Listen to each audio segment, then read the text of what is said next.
आज हम बात करेंगे डिपार्टमेंटल एग्ज़ाम जो कि रेलवे में होता है, जिससे आप आगे बढ़ सकते हैं, तो उसके बारे में हम आज बात करेंगे।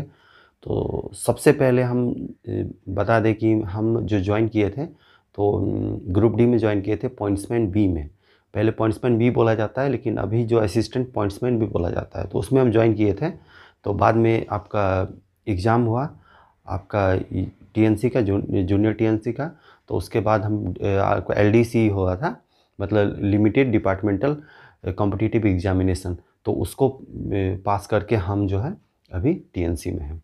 तो हम आज उसी के बारे में डिस्कस करेंगे कि उसका क्या क्या प्रक्रिया है और वो क्या क्या चीज़ है। तो सबसे पहले इसमें हम बात करते हैं, आपका 3 से 4 तरह से आपका प्रमोशन जो है, आपका जब ज्वाइन करेंगे तो 3 से 4 तरीक़ा से प्रमोशन होता है। एक तो हो गया आपका 4 मान के चलते हैं।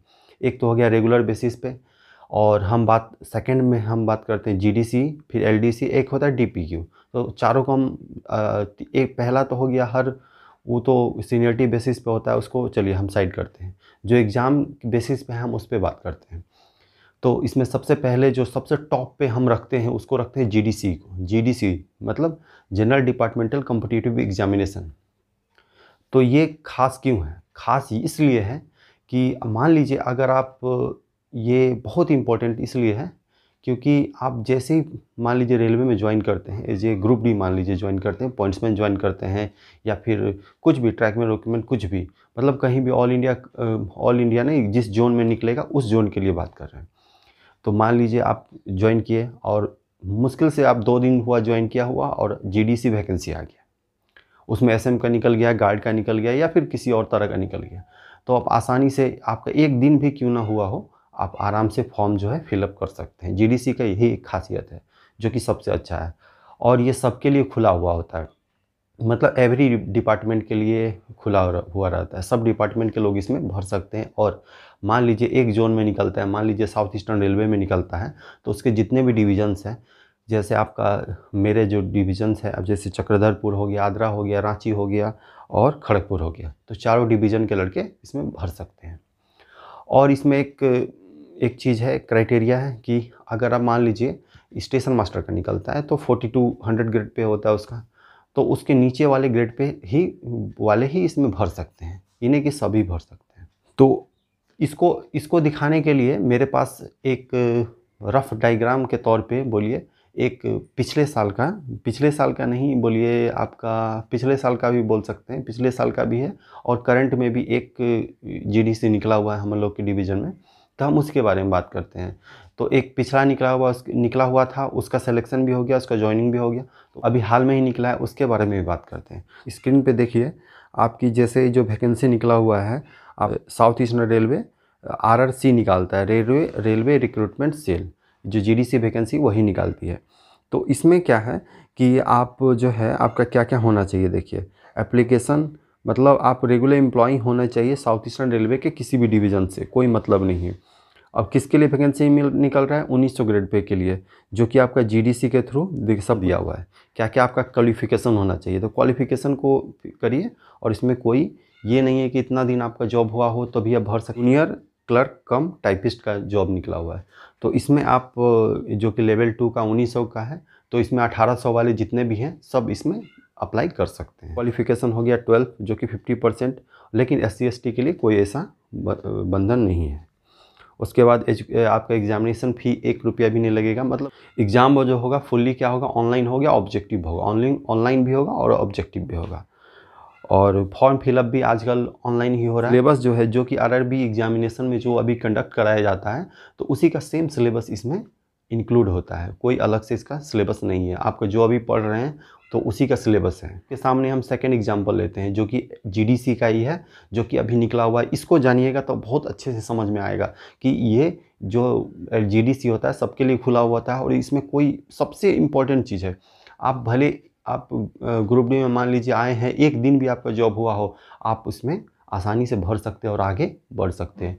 मेरे एक दोस्त हैं जो कि स्टेशन मास्टर हो चुके हैं, कुछ लोग जो कि जिनका भी 1 महीना जॉब हुआ था और जीडीसी वैकेंसी आ गया था, तो उन्होंने भरा और उनका हो गया, जो कि अभी स्टेशन मास्टर हैं, उनसे भी कभी मिलवाएंगे। निकला हुआ है देखिए, इसमें निकला हुआ असिस्टेंट लोको पायलट, तो जो जो लोग का क्वेरीज रहता है कि सर ग्रुप डी से लोको पायलट बन सकते हैं, तो एकदम बन सकते हैं।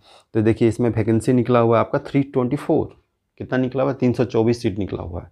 तो इसमें आप भर सकते हैं। और देखिए इसमें एजुकेशनल क्वालिफिकेशन क्या क्या मांगा है यहाँ पे, मैट्रिक होना चाहिए प्लस ITI होना चाहिए। ITI का ट्रेड भी इसमें पूरी तरह से विस्तार से दिया हुआ है, फिटर, टेक्नीशियन, इंस्ट्रूमेंट मैकेनिकल, आपका मेंटेनेंस मैकेनिक, मैकेनिक्स, जो मतलब ITI के होंगे ये सब जानते ही होंगे। क्या ट्रैक्टर मैकेनिक के है, हीट इंजन। सेकंड नंबर पे कमर्शियल कम टिकट क्लर्क, जो कि बार बार हम इसका जॉब प्रोफाइल भी बता चुके हैं, इसको आप लोग देख सकते हैं पिछले वीडियोस में जाके। +2 इक्विवेलेंट चाहिए और 50% मार्क्स आपको किस में चाहिए, 12 में 50% मार्क्स चाहिए। लेकिन अगर आप SC/ST हैं तो ये भी बेंचमार्क नहीं आपका फुलफिल होता है, आराम से आप कर सकते हैं। उसके बाद जूनियर क्लर्क कम टाइपिस्ट का निकला हुआ था, जो कि आपका जिसमें भी 12 लेवल मांगा था और इसमें टाइपिंग मांगा है, ध्यान दीजिएगा इसमें टाइपिंग मांगा है। उसके बाद सीनियर क्लर्क कम टाइपिस्ट, इसमें क्या होना चाहिए, आपके पास डिग्री होना चाहिए। डिग्री बोले तो आपके पास ग्रेजुएशन का सर्टिफिकेट होना चाहिए। सीनियर क्लर्क कम टाइपिस्ट का निकला हुआ, जिसमें भी आपको डिग्री चाहिए। डिग्री बोले तो क्योंकि ज़्यादा ग्रेड पे का है तो इसमें डिग्री चाहिए। इंपॉर्टेंट बात करते हैं जो कि सब लोगों का क्वेरीज भी होता है कि आप JEE भी डायरेक्ट बन सकते हैं ग्रुप डी में आने के बाद। अब उसके लिए आपके पास डिप्लोमा का सर्टिफिकेट होना ज़रूरी है। तो क्या क्या सर्टिफिकेट चाहिए आपको, देखिए अब JEE बनने के लिए JEE PBA दिया हुआ है। डिप्लोमा होना चाहिए civil engineering of 3 years, civil engineering का डिप्लोमा होना चाहिए। A combination of sub stream civil engineering from recognised university, या फिर BTech भी किए हों सिविल इंजीनियरिंग में फिर भी चलेगा। उसके बाद JEE वर्क्स का निकला हुआ है, सेम है। उसके बाद JEE सिग्नल का निकला हुआ है, एक मिनट, सिग्नल और टेलीकम्युनिकेशन एक साथ है। इसमें क्या होना चाहिए, electrical, electronics, information technology, communication engineering, इस सब में किसी भी स्ट्रीम में आपका क्या होना चाहिए, डिप्लोमा होना चाहिए या फिर BTech होना चाहिए। तो ये GDC के बारे में आपका फुल डिटेल हो गया। अब हम बात कर लेते हैं GDC के बारे में, बहुत अच्छा चीज़ है। तो GDC के बारे में ये फुल डिटेल हो गया। अब हम बात कर लेते हैं आपका किसके बारे में, LDC के बारे में, जो कि काफ़ी अच्छा है। LDC सेकंड नंबर में अगर हम किसी को रखते हैं तो किसको रखते हैं, LDC को रखते हैं मेरे हिसाब से। हम जानते हैं LDC का फुल फॉर्म जो होता है वो होता है लिमिटेड डिपार्टमेंटल कॉम्पिटिटिव एग्जामिनेशन। तो इसका जो क्राइटेरिया है, इसमें कुछ क्राइटेरियाज फिक्स होता है। क्राइटेरिया क्या फिक्स होता है कि मिनिमम आपको मतलब 3 साल होना चाहिए या फिर 4 साल 5 साल, मतलब इसका कुछ क्राइटेरिया होता है। इसीलिए ये थोड़ा सा हम इसीलिए GDC से नीचे हम इसको रखते हैं, जिसमें क्राइटेरिया होता है। तो क्या क्या क्राइटेरिया हो सकता है, तो अभी हाल ही में एक वैकेंसी निकला हुआ है LDC का हम लोग के जोन में, तो उसी को लेके हम बता रहे हैं ताकि आपका जो कन्फ्यूज़न होगा एकदम लेटेस्ट वे में क्लियर होगा। तो देखिए 5/10/2020 में को निकला हुआ है, एकदम लेटेस्ट निकला हुआ है, जो कि अभी फॉर्म फिलअप का निकला हुआ है। तो 72 सीट्स में क्या है आपका 2800 ग्रेड पे के लिए होगा। तो इसमें मिनिमम आपका जो नीचे ग्रेड पे के लोग हैं, मतलब जो 1900 के हैं, 1800 के हैं, वो लोग ही इसमें भर सकते हैं। तो इसमें देखिए इसमें क्या क्राइटेरिया फिक्स किया हुआ है, रेगुलर सर्विस होना चाहिए, किस में, ऑपरेटिंग डिपार्टमेंट या फिर कमर्शियल डिपार्टमेंट। तो इसमें 2 ही डिपार्टमेंट के लोग भर सकते हैं, लेकिन GDC में सभी डिपार्टमेंट के लोग भर सकते हैं।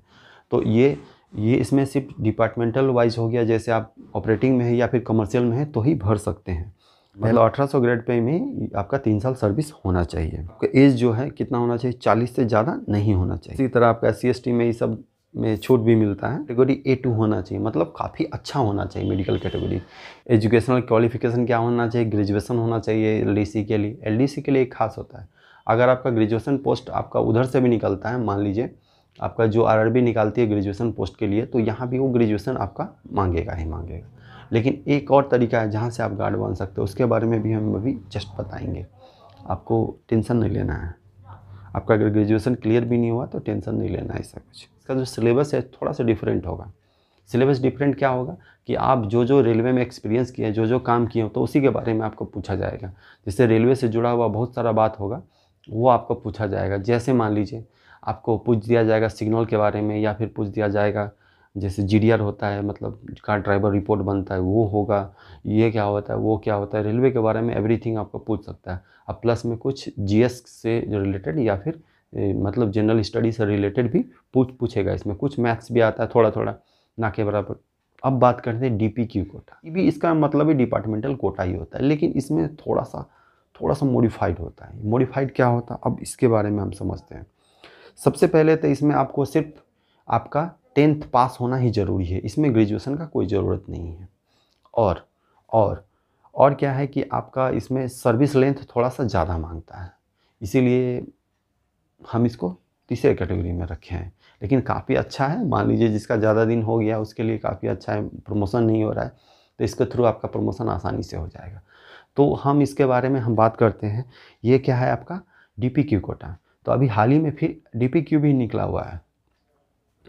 एक बात, ये जो चक्रधरपुर डिवीज़न है आपका, अगर मतलब साउथ ईस्टर्न रेलवे में आते हैं तो चक्रधरपुर डिवीज़न जो है प्रमोशन के मामले में, मतलब आपको ऊपर बढ़ाने के मामले में काफ़ी अच्छा है।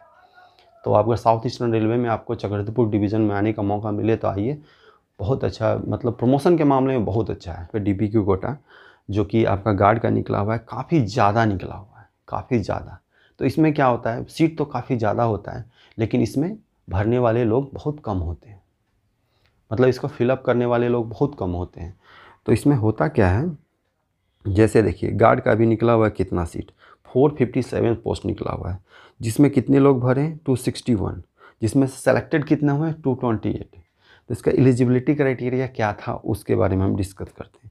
तो इसका जो एलिजिबिलिटी क्राइटेरिया था वो था 3 साल, मतलब 3 इयर्स रेगुलर सर्विस होना चाहिए, प्लस प्लस प्लस प्लस क्या था, 1900 ग्रेड पे में आपका 3 साल कंप्लीट होना चाहिए, या फिर 2400 में आपका 3 साल हो तो भी भर सकते हैं। इसका सिलेबस जो होता है, इसका सिलेबस सेम होता है जो LDC का सिलेबस होता है, वही DPQ कोटा का एक, कुछ भी बोलिए, मेरिट बोलिए या डिमेरिट बोलिए, एक यही है कि आप अगर ऑपरेटिंग डिपार्टमेंट में निकला हुआ है तो ऑपरेटिंग डिपार्टमेंट के ही लोग भर सकते हैं।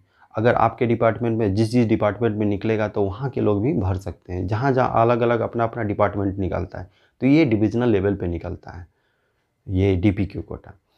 तो तीनों में हमारा क्या क्या डिफरेंस रहा। पहला हो गया आपका GDC में क्या हुआ, इसमें कोई लोग भी भर सकते हैं, इसमें आपका मतलब एक्सपीरियंस का कोई मतलब नहीं है, आप नए भी हैं तो भी इसमें भर सकते हैं। उसके बाद आया LDC में क्या हुआ कि सर्विस लेंथ तो चाहिए लेकिन साथ में ग्रेजुएशन चाहिए, अगर ग्रेजुएट पोस्ट का आता है तो। अगर आपका जैसे LDC में आपका आ गया 10+2 लेवल का, तो भी आप उसमें भर सकते हैं। उसके बाद आ गया DPQ कोटा। DPQ कोटा में क्या, सर्विस लेंथ थोड़ा सा ज़्यादा होता है, लेकिन इसका ये आपका काफ़ी मतलब क्या होता है कि आपका ज़्यादा क्वालिफ़िकेशन आपका ग्रेजुएशन नहीं मांगता है, लेकिन इसमें सर्विस लेंथ थोड़ा सा ज़्यादा होना चाहिए। तीनों से जुड़ा हुआ एक इम्पॉर्टेंट बात। GDC तो सेम हो गया, जैसे आपका जो सिलेक्शन प्रोसेस होता है, तो GDC में क्या होता है, जैसे आपका मान लीजिए कि जैसे शुरू में सिलेक्शन हुआ होगा, अगर मान लीजिए आप एक पॉइंट्समैन है, एक एग्जांपल ले रहे हैं, एक पॉइंट्समैन है या फिर आप ट्रैकमैन है या फिर कोई भी डिपार्टमेंट में है आप, तो आप जिस ज्वाइनिंग कर लिए, अगर आप GDC में जाते हैं तो वहाँ पे आपका सिलेक्शन प्रोसेस होगा, तो सेम वैसे ही सिलेक्शन प्रोसेस होगा जैसे कि आप जो हैं वहाँ पे मतलब न्यूली अपॉइंटेड हैं, तो उसी तरह आपका सब कुछ सिलेक्शन प्रोसेस होगा। डॉक्यूमेंट वेरिफिकेशन होगा वहाँ पे यानी हर चीज़ आपका नए की तरह होगा, मतलब मान लीजिए कि आपका नया ज्वाइनिंग हो रहा है वहाँ पे, उस तरह से होगा। लेकिन आपका LDC में क्या होता है, LDC में नॉर्मली क्या होगा, आपका एग्ज़ाम होगा, एग्ज़ाम में आप क्लियर कर गए तो आपका लिस्ट निकलेगा के अनुसार सीधा ट्रेनिंग में भेज दिया जाएगा। लेकिन उसके बाद ज्वाइनिंग से पहले मान लीजिए आपका PME होता है आपका, जैसे मेडिकल आपका ड्यू है, मेडिकल हर 3 साल में नियम होता है कि हर 3 साल में मेडिकल जो है फिर से हर बार चेक होते रहता है। 3 साल है, 5 साल है, मतलब कहीं कहीं अलग अलग भी है। तो हर 3 साल से 5 साल में आपका मेडिकल जो है, मेडिकल चेकअप होते रहता है। तो अगर मेडिकल आपका ड्यू है तो मेडिकल आपका किया जाएगा। या फिर मान लीजिए आप नॉन सेफ्टी डिपार्टमेंट में नहीं है, जहाँ पे मेडिकल क्राइटेरिया का मान लीजिए आप A3 आप मान लीजिए क्लर्क में है, आप भर दिए गार्ड का, तो वहाँ तो A2 मांग रहा है, तो A2 के लिए आपको क्वालिफाई करना पड़ेगा, वहाँ पे A2 सर्टिफिकेट के लिए आपको क्वालिफाई करना पड़ेगा, तो वहाँ पे आपको मेडिकल देना पड़ेगा। उसके बाद आप जाएंगे कहाँ, ट्रेनिंग स्कूल में ट्रेनिंग करने के लिए, या फिर आपका ज्वाइनिंग हो। तो ये रहा तीनों के बारे में। तो कैसा लगा वीडियो बताइए। Thank you.